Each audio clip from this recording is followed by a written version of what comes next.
May patay na naman sa may malapag. O, si Mirko yun, ma'am. Gigi. Oo, mabait sa akin yun eh. May consent siya. Council Parenso lang. December 13 yun, admit. Hanggang ano, hindi nakalabas. Yung lalaki kaibigan ko, si Police. Jojo? Oo. Oo. Napapalinis ba dito si Jojo? Hindi, si Ma'am G ang ko sa Mirko. Pero asawa niya si Lani. O yun, ay, Napapalinis dito. hindi. Kaya si Gigi pa. Si Ma'am Gigi lang ang ano ko. Walang anak ko yun. Wala. Pero hindi ko alam kung nasa yung asawa niya. Nag-iwalay sila. Ano yung wala sila? May cancer pala yun sa baga, kaya pala inopera na raw sa baga, hindi pa din makahinga. Sabi ko, pati pa din makahinga, inaoperahan na. Capital Medical pa. Million nga daw yung nagastos nila dun eh. Nagpa-service pa sa akin si inay nung ano eh. Ay, nanay niya, may nanay yun. Itong January, sabi ko nga. Ang pinunta naman sa bahay. Oo, malungkot na malungkot yung nanay, naaawa ako. Hindi ko pa nakikita si G. Nasa hospital yun. Nasa ospital na si Ma'am G. Hindi pala sinasabi sa kanya totoong ano. Oh, hindi alam ang tanong sa Hindi alam. Tapos nung nagpalinis dito yung pinsan ni Ma'am G, nagkwento sa akin. Inopera niya doon sa baga. Hindi ba nang palinis dito yung galing ng Amerika, yung kapatid niya si Eileen? Hindi. Hindi napunta dito. Kapatid ba yung okay? Kabatch namin si Richard. Andyan nga eh. Saan ba nakaburol? Andyan daw, nakamuro. Diyan? Sabi nga ng pinsan niya, punta na lang daw ako dun. Cancer sa baga, di ba? Oo, tatakot naman ako. Baka second hander na naman yun. Hindi naman nagyoyosi yun, di ba? Ano? Saan yung nakuha ano sa baga? Ang malakas ng news yun. Pero nung ano sabi niya sa akin, may sinihika daw siya. Napunta pa dito yung October eh. Pabalik ng sa December kasama niya out si mama niya. Kaya pala ako hindi nagpupunta. Nung napunta ako doon ng January. Hindi pa siya ng payat, ano yun? Hindi pa, wala pa siyang sakit. Kaya pala hindi ako nagpaparamdam ng December. Hinihintay ko siya. Nung nagpaservice sa akin yung nanay, nagulat ako nasa ospital daw, December pa. Kasabahay ng kapatid ko. Eh sa baga di kapatid ko eh. Buti kapatid ko nakasurvive.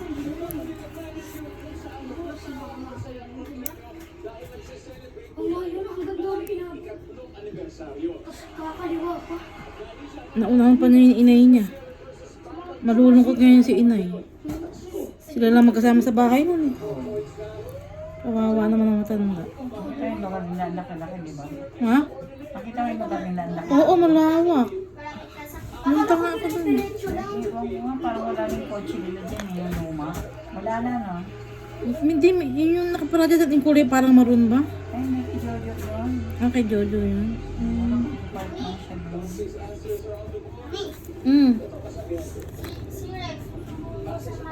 Bakit? Kasi sinasaway ko sila dalawa ni Liam. Tapos nag-ano ko siya.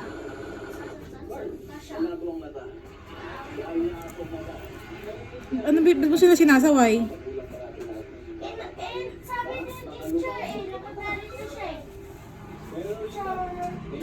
Sheena. Sabi sa'yo, sawayin mi kaklase mo? Sinasabi lang, kasaway.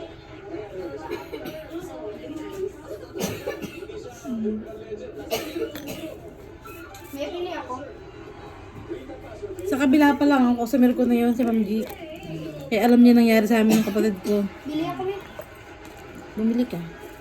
Kaya nag-ano sa akin yun. Bibigyan ng sympathy nung panahon na yun. Kumusta na kay kapatid mo? Kaya may kasi mo.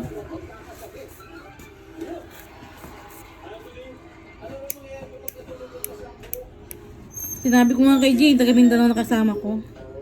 Wala ka te, malaki pa naman mag-tip yun. Sabi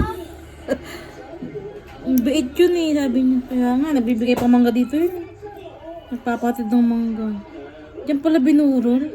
Mga silip kaya. Ano kaya kasama ko si Milip? Nakadalaw ka na ba, te? Si Milip kaya tayo. Oo. Kaya nakapula ako, okay lang ba? Oo. Bawal, no? Kaya nga, laon yun. Bukas na lang, black tayo bukas no, box. Bili din ako niya. Yung kay Edwan, may wala. Guys,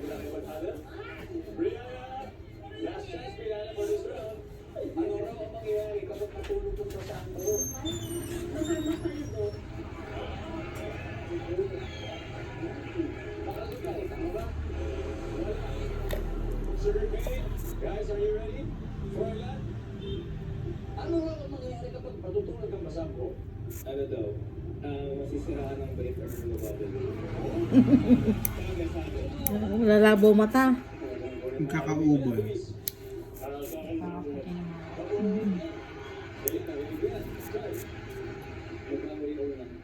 Ay. Bagong libo ako sa bahay yung uwi. Ano raw ang mangyayari kapag natulog kang basa ang iyong buhok? Doon ako sa mababaliw o masisiraan ng bait. So, ang tanong, ito ba yung nasa survey? Magkakalaman na, mababaliw.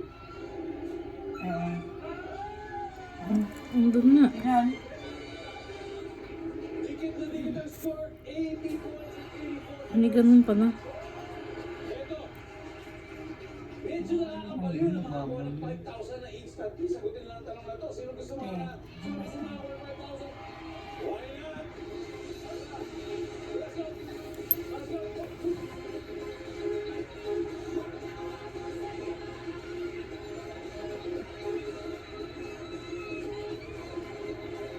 Hello po, hello. Gusto mo kayo? Gusto kayo? Okay lang? Okay, isa na lang to. Alam na alam niyo na sagot ko, 5,000 pesos. Ano daw ang mangyayari kung matulog kayong basangko? Siyempre po, pagbasa, di, mababasa ang unan. Simple lang. Dahil ba mababasa ang unan?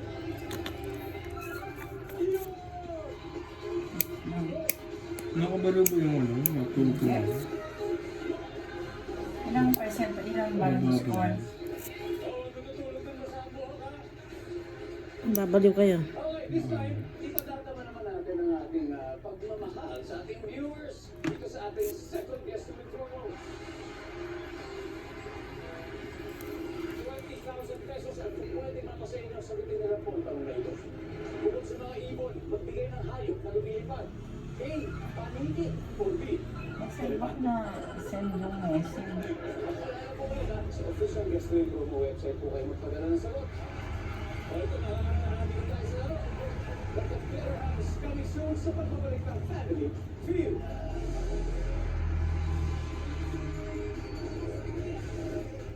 So it's fireproof and it's literally unbreakable. Wait till you get inside. Gusto ko lang malaman kung may nakilala. Ano gagawin mo?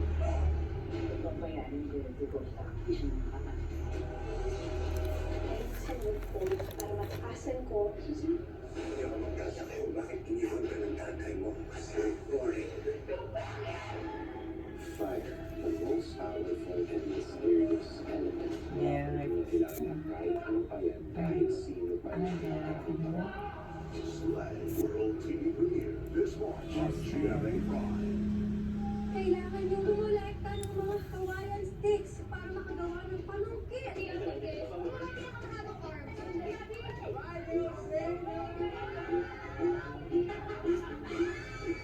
Celebrity collab.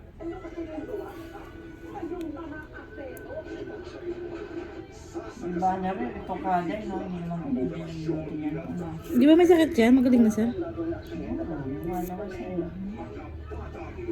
Yung ano ni hula ni Rudy, ano?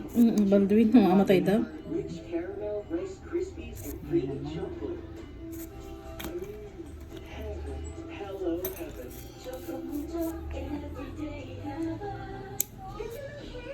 Mag-long hairstyle tayo for the show. Bakit pa ba hair ko? Let's grow it!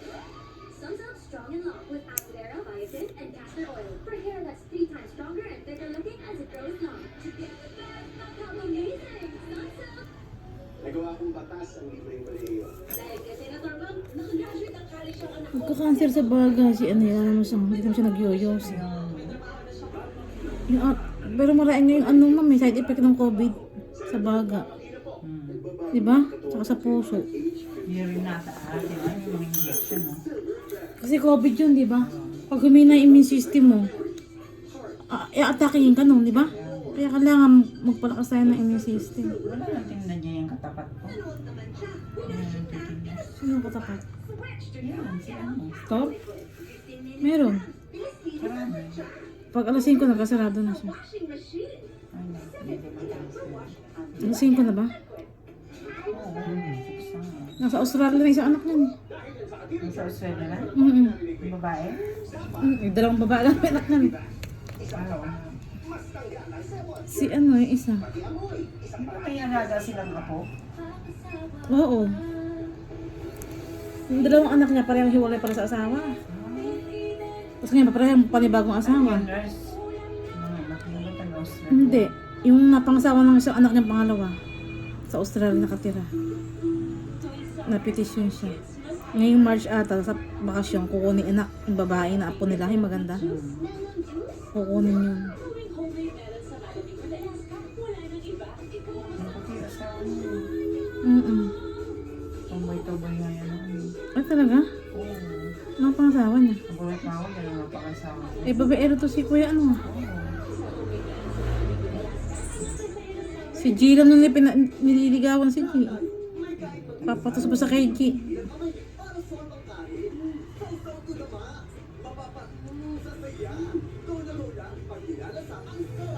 Kaso hindi siya type ng G.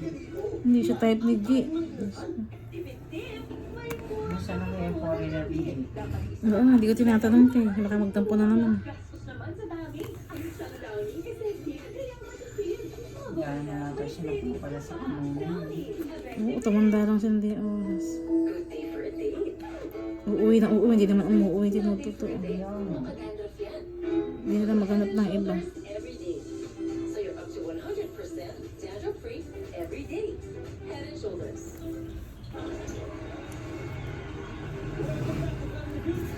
Grateful po kami sa inyong mga nakatutok sa ating live stream on Facebook and YouTube. At alam niyo po, binabasa po namin ang mga comments ninyo. So just please keep them coming. Dahil kabati po natin araw-araw yung mga loyal viewers natin. From Lagawi, Bugaw, maabot po tayo dyan. Kaya salamat po sa inyo. Ang pagkiriwan